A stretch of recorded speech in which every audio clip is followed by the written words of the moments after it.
Pláticas amenas, conversaciones profundas y a veces no tanto. Temas de temas, fe, vida, sociedad, cotidianidad y más. En Platicando con Carlos, conducido por Carlos Martínez Gallo. Bienvenidos. Queridos amigos, ¿qué tal? ¿Cómo están? Bienvenidos a un episodio más del podcast Platicando con Carlos. Es una bendición poder estar con todos ustedes en este mediodía. Qué bueno que estén en la sintonía. Todos ustedes están ahí pegados a su computadora, a su dispositivo. Gracias de verdad por estar siempre pendiente del podcast Platicando con Carlos. Hoy sin duda un episodio que va a ser de muchísimo provecho. La semana pasada hablamos un poco acerca de la salud mental, tomando como referencia un caso que sacudió el país completo. Principalmente Catarina, un joven de 21 años, terminó con la vida de su hermanito de apenas 8 años, si no mal recuerdo, cometiendo un fratricidio, un hermano levantándose contra su hermano, y analizamos algunos puntos interesantes, pero hoy yo les prometí que íbamos a traer una especialista en la materia, experta en psiquiatría, la doctora Slilma Lila Valdovinos Báez. Ella está con nosotros este mediodía porque queremos rescatar detrás de esa tragedia cómo podemos prepararnos para mejorar la salud mental de nuestros niños, adolescentes y jóvenes. Y qué mejor que nuestra amiga, la doctora Slilma Lila, que está con nosotros este mediodía. ¿Cómo está, doctora? Bienvenida una vez más al podcast. Buenas tardes a todos y en especial a don Carlos. Muchas gracias. Queremos comenzar conversando directamente sobre lo que podemos aprender detrás de toda esta tragedia, que obviamente tiene muchos bemoles, tiene muchos detalles, que no queremos entrar en esos detalles. Ya las noticias abundaron en todo eso, pero queremos rescatar lo que nosotros podemos tomar para mejorar la salud mental de nuestros jóvenes, adolescentes y niños, que está siendo tan vulnerada. No sé si usted tiene la misma impresión que yo, antes de que entremos de lleno al tema, pero no sé si solamente soy yo como padre que veo que por diferentes medios, especialmente por los electrónicos, se está queriendo atacar bastante, no solamente la salud mental de la población en general, pero en especial de los niños. ¿No le parece, doctora? Sí, efectivamente, ¿verdad? Los programas que están dotados o cargados de mucho estímulo visual, auditivo, pues neurológicamente hablando, neurobiológicamente hablando, como sabemos, este es un estímulo nocivo porque el cerebro de nuestros niños, nuestros adolescentes no están preparados para esa sobreestimulación que va a terminar en la liberación descontrolada de ciertas sustancias químicas conocidas como neurotransmisores, que van a incurrir en patrones adictivos, patrones desadaptativos o en dichos crecimientos disfuncionales de la personalidad. Y eso sin duda representa un reto gigantesco para nosotros como padres. Doctora, a partir de su experiencia, ¿cuáles son las señales tempranas de que un joven podría estar enfrentando una crisis de salud mental y cómo podemos detectarlas a tiempo?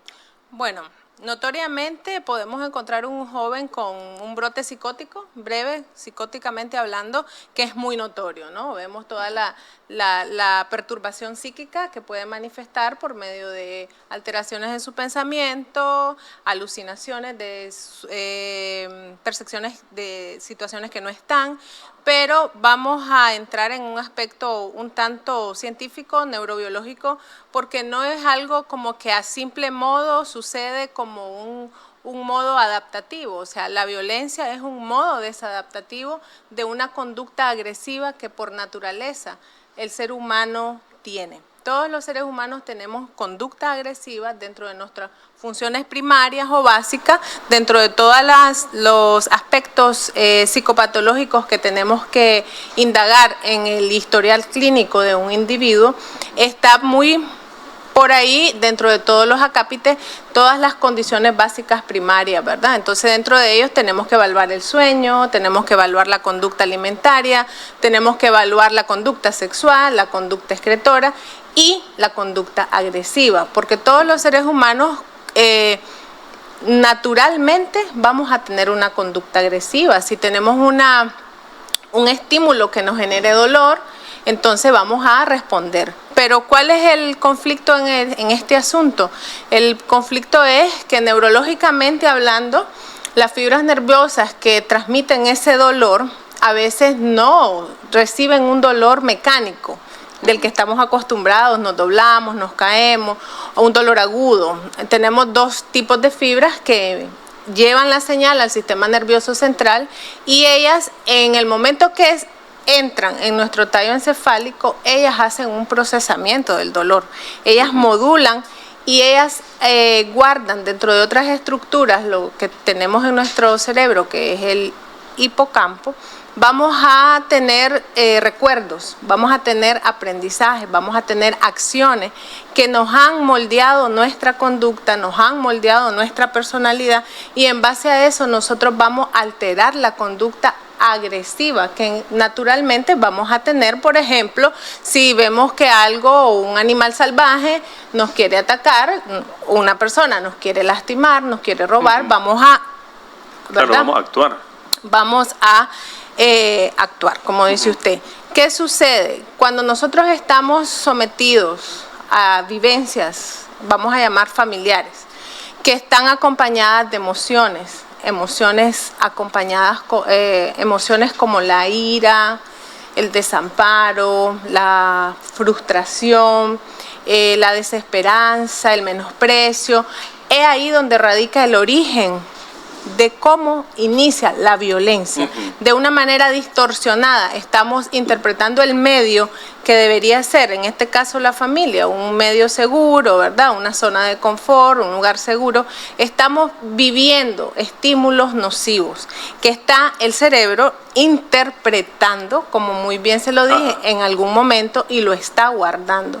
¿Qué sucede con esta memoria? Pues obviamente va a moldear nuestra personalidad. Y obviamente, disculpe que le interrumpa, depende de cada individuo cómo interpreta ese entorno, ¿no? Es ahí porque el dolor nunca es igual en un individuo y en el otro. El dolor, la percepción del dolor es dinámico.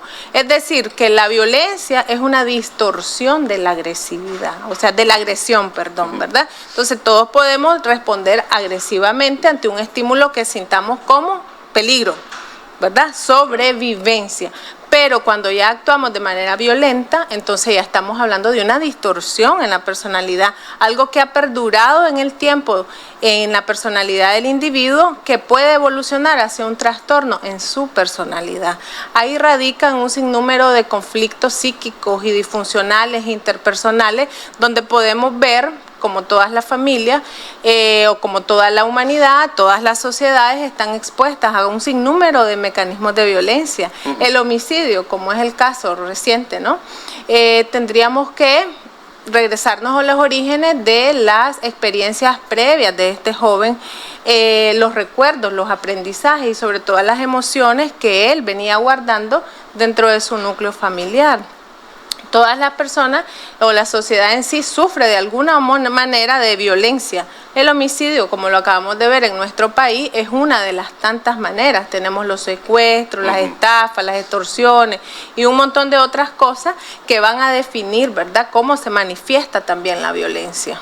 Y ahora, aterrizando un poquito a la realidad o cómo se muestra en la cotidianidad, esas actitudes. Por ejemplo, usted habló de brote psicótico, habló de conducta violenta, pero yo escuché algunas declaraciones que hablaban sobre este joven y todo el mundo decía, pero era un joven tan tranquilo, era un joven tan aparentemente pacífico, y obviamente a lo mejor eso tenga que ver con cómo administra cada uno sus propias emociones, que puede ser que por fuera luzcamos de una manera, pero por dentro estamos ardiendo.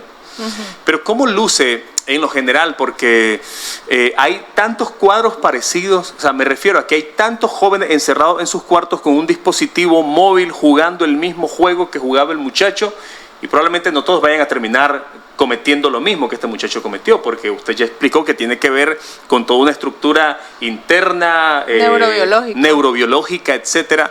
Pero si pudiéramos pintar un cuadro de cómo yo, como padre de mi hijo adolescente, ¿qué señales tienen que arrojarme de verdad alarma? Porque digamos que todo eso que usted manifestó es excelente, pero yo no lo veo en la vida cotidiana. O sea, no sé cómo discernir todo eso como padre de familia, no soy psiquiatra, sé que es mi hijo y qué cosas deberían alarmarme, más allá de lo normal que ellos hacen.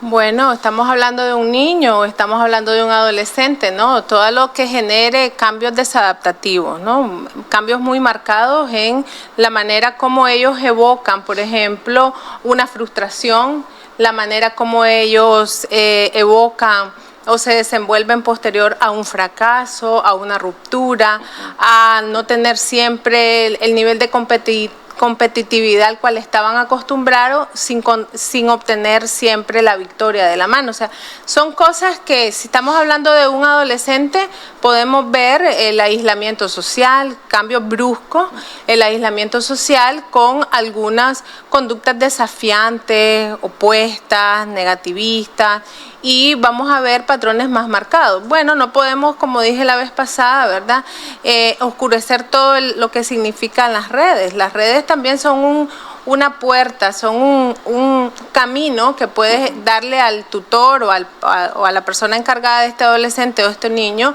porque podemos inspeccionar, podemos adentrar en el mundo del joven y darnos cuenta de qué se está alimentando, qué es lo que está consumiendo, y dicho sea de paso, pues está teniendo una interpretación de un mundo que ofrecen las redes asociado a una vivencia que puede estar atravesando en ese preciso momento a nivel familiar. Por ejemplo, puede ser el abandono materno, puede desencadenar un montón o un sinnúmero de patrones disfuncionales, porque este joven o esta joven va a tener que afiliarse a la figura paterna y, dicho sea de paso, pues concibir algunos señalamientos, ¿verdad?, de una manera distorsionada. ¿Qué quiero decir con esto? Por ejemplo, si el nuevo tutor o el nuevo padre tiene una nueva acompañante, entonces puede generarle algún tipo de reforzamiento a la idea de no me quieren, de todas maneras estoy aquí haciendo estorbo, y viene marcando, ¿no? Y entonces te abres con el adolescente, que es un poco más fácil para el adolescente exponerlo, y te das cuenta, ¿no?, que hay unas emociones ahí arraigadas asociadas a una mala interpretación. Así es. Así es. Ahora, eso es súper interesante, y sobre todo el tema de las redes sociales, porque los jóvenes constantemente buscan validación. O sea, ellos quisieran saber de que aunque su papá tenga otra pareja, siguen siendo importantes para su papá. Y cuando no encuentran esa validación, entonces las van a buscar en las redes sociales. A mí me llamaba poderosamente la atención el contenido que compartía este muchacho, porque tenía que ver precisamente con eso. Es decir, no era contenido que él había redactado, era contenido que él había encontrado en las redes sociales, y era como, esto me representa. Por ejemplo, estoy viendo que no le importo a nadie. Satanás se sienta a la orilla de mi cama cada noche, enciende un cigarro y voltea a verme y me dice, ¿ya lo pensaste? O mi salud mental está mal, si no mejoro, este podría ser mi último año. Ahora, la pregunta es esta, doctora, ¿cómo afecta el hecho de que los jóvenes buscan validación en las redes sociales? ¿Cómo afecta esto la salud mental? ¿Y qué medidas uno puede tomar para proteger a nuestros hijos de los peligros? Es decir, ya una etapa adolescente es compleja, porque no es solamente quitarle el celular, porque las reacciones son diversas. ¿Qué acciones podría tomar sabias nosotros como padres para ayudar a nuestros hijos, para validarlos nosotros y no las redes sociales? Bueno, principalmente fortalecer los vínculos que generen comunicación. Si el adolescente no se siente cómodo con el padre, no se puede abrir, no puede exponer su problemática, pues las redes sociales son las que van a encontrar él va a encontrar en las redes sociales la manera de exponer. Cuando usted me habla referente a lo que este joven expresaba en las redes sociales, entonces estamos volviendo a un componente psicopatológico en la mente de este joven que ya lo estaba manifestando. Entonces, si los padres o las personas encargadas de él estaban al tanto de sus redes sociales, podían entender que lo que él estaba escribiendo obviamente no estaba fuera de lo coherente, ¿no? Entonces, esas son las primeras iniciativas que uno como padre, si le va a brindar una pantalla a un niño o un adolescente, lo mínimo que puede hacer es vigilar el contenido de lo que este joven consume y, dicho sea de paso, expone, porque sirve como un vehículo para transmitir emociones, transmitir experiencias. Entonces, vuelvo y digo, no todo es tan malo si lo podemos administrar de la manera correcta, pero sí, definitivamente, cuando el joven se abre y expone una narrativa ahí relacionada a alteraciones en su pensamiento, pues estamos viendo, dicho sea de paso, que ya él estaba con alguna alteración psíquica, que ya estaba predominando en su conducta. ¿Y qué acción inmediata podría tomar yo, por ejemplo, si veo que mi adolescente está escribiendo cosas oscuras? No es lo mismo ser como sentimental o la adolescente que escribe cositas de amor, pero ya cuando escribe cosas así pesadas. O sea, el diablo se sienta en mi cama y me dice que si ya lo pensé, si no mejoro mi salud mental, este podría ser mi último año. Es más, había una frase que decía, he estado pensando seriamente en que tengo que matar para liberar mi ira y mi frustración.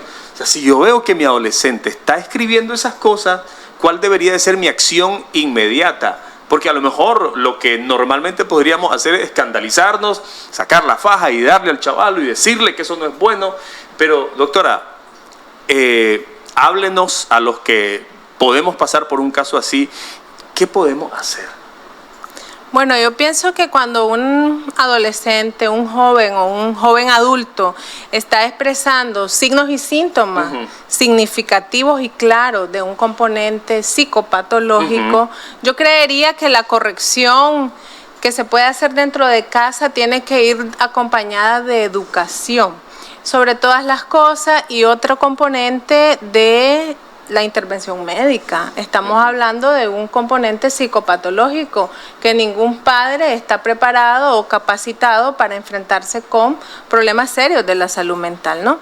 Entonces, es una gran responsabilidad, como usted lo dice, si el padre o la madre lo logra detectar a tiempo, porque normalmente el mundo de la psiquiatría, de la neurología, de las neurociencias está despertando, ¿no? Es un asunto de la conducta y el comportamiento humano que no estaba tan evolucionado como ahora. Antes estábamos acostumbrados a la psiquiatría, al aspecto que tiene que ver con una salud mental completamente fuera de sí. Ahora la psiquiatría es un sinnúmero de aprendizaje, conocimiento, acordes al avance de la ciencia, que tiene que ver con la conducta y el comportamiento humano. Entonces, cuando usted, este joven, expone ira, furia, miedo, exponiéndolo por medio de una distorsión de todas esas emociones que él dice, las quiero canalizar con violencia, o sea, quiero matar.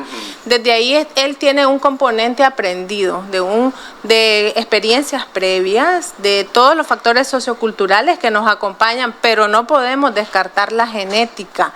La genética en todos los individuos va a determinar nuestra personalidad, va a determinar lo que va a ser nuestro temperamento y lo que va a ser nuestro carácter.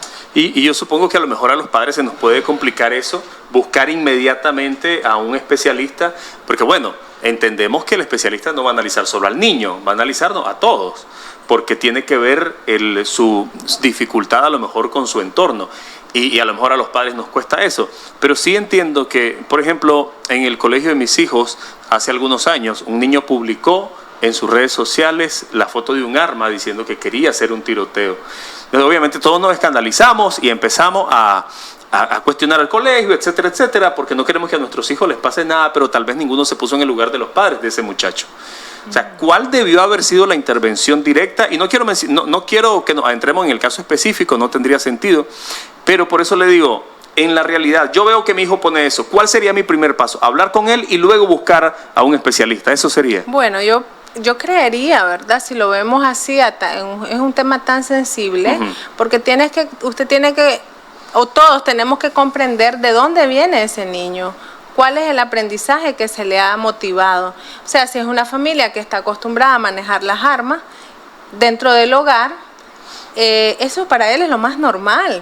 Si es una familia que está acostumbrada a corregir por medio de gritos, golpes, humillaciones, o bullying, entonces para él es lo más normal reproducir esa conducta. Entonces tendríamos que historiar, vuelvo y repito, historiarnos a nosotros mismos como padres, qué es lo que hemos hecho para que nuestro hijo o nuestra hija esté viendo el mundo exterior con esa interpretación hacia la violencia. Ok, una vez que hacemos ese autoestudio, obviamente tenemos que estar dispuestos a ser copartícipes de las sesiones médicas, psicológicas o psiquiátricas que este joven o esta adolescente tenga que integrarse, pues porque al final es un trabajo sistémico, integral de toda la familia. ¿De qué herramientas podemos echar manos los padres de familia, aparte de la atención con un especialista? Pero entendemos que la atención con el especialista puede ser una vez, qué sé yo, cada 15 días, una vez al mes,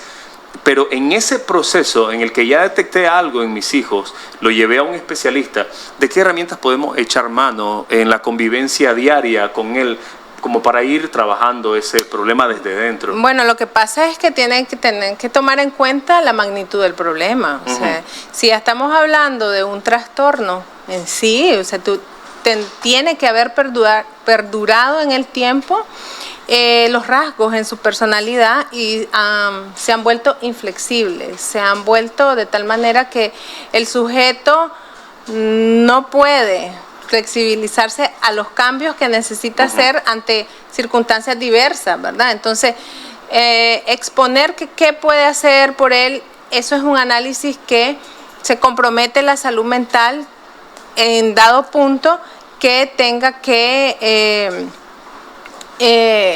reconocer, concientizar de que están atravesando un problema psicopatológico que probablemente, no todas las circunstancias, ¿verdad?, puede volcarse hacia la cronicidad. Y eso es lo complicado. Doctora, tenemos 2 minutos ya. Solamente le voy a poner un caso para tratar de ser un poquito... Yo sé que esto es muy complicado y a lo mejor yo he estado intentando aterrizarla a un caso específico, pero sé que cada historia es diferente. Pero pensemos en este caso hipotético. Mi hijo tiene 18 años, solo pasa metido en su cuarto con el celular jugando juegos violentos. Últimamente ha dejado de ir a clases, no entra a clases y yo no me doy cuenta. Cuando su mamá lo quiere corregir, entonces él le grita. Nunca antes lo había hecho. Ahora sí le levanta la voz demasiado a su mamá y su papá está como ausente. Que la visiten a la clínica, ¿verdad? Podría ser lo más... Sí, porque vuelvo a lo que... Pero voy a esto. Es preocupante si mi adolescente... O sea, lo que quiero es como sumar síntomas o señales. El celular, el aislamiento y ahora está faltando el respeto a su mamá. Y el ausentarse. ¿Debería preocuparme mucho eso o es una cosa que, bueno, es parte de la adolescencia? No, a ver, tenemos que recordar que la adolescencia es un duelo. Se estás abandonando toda tu primera etapa, donde lo que te cobijaba eran siempre tus padres, pero ahora estás atravesando ese duelo, más enfrentándote a un sinnúmero de cambios, sobre todo grupales, sociales, hormonales. Entonces, hay algunos que van a ir acompañados del adolescente. Hay otros que yo pensaría que sí se podrían endurecer o perdurar en el tiempo, y se tienen que analizar un poco más, porque tenemos que ver que lo normal de un adolescente es que quizás hoy anda bien, mañana anda mal. Si las son las niñas, pues sus cambios hormonales, premenstruales, y se ponen más lábiles, todo les irrita, pero hay cosas que superan, como dice usted, ¿no? Reacciones que ante el primer llamado de atención, tú te quieres volcar contra la persona y estás viendo que no es una reacción normal, estás viendo otros factores personales que están haciendo que el adolescente se esté convirtiendo en un factor en su propia vida para ir en búsqueda de lo disfuncional. Pero bueno, eso va en compañía con el experto o la experta en salud mental que vaya a determinar si conviene o no todo un sinnúmero de más síntomas a nivel global que vayan a desembocar en un verdadero trastorno. Si alguien la quiere contactar, ¿cómo la pueden contactar? Bueno, a mi WhatsApp, el 8736-8786. Una vez más. 8736-8786. Muchas gracias por estar con nosotros una vez más y por traernos luz a este tema tan enmarañado para nosotros, pero agradecemos mucho a la doctora Silma Lila por darnos esta orientación efectiva para padres de familia y todos aquellos que estamos interesados en mejorar cada día nuestra propia salud mental y la de nuestros niños, adolescentes y jóvenes. Queridos amigos, un abrazo, gracias de verdad por haber estado en la sintonía del podcast Platicando con Carlos. Hasta el próximo episodio. Cuídense. Pláticas amenas, conversaciones profundas y a veces no tanto. Temas de temas, fe, vida, sociedad, cotidianidad y más. En Platicando con Carlos, conducido por Carlos Martínez Gallo. Bienvenidos.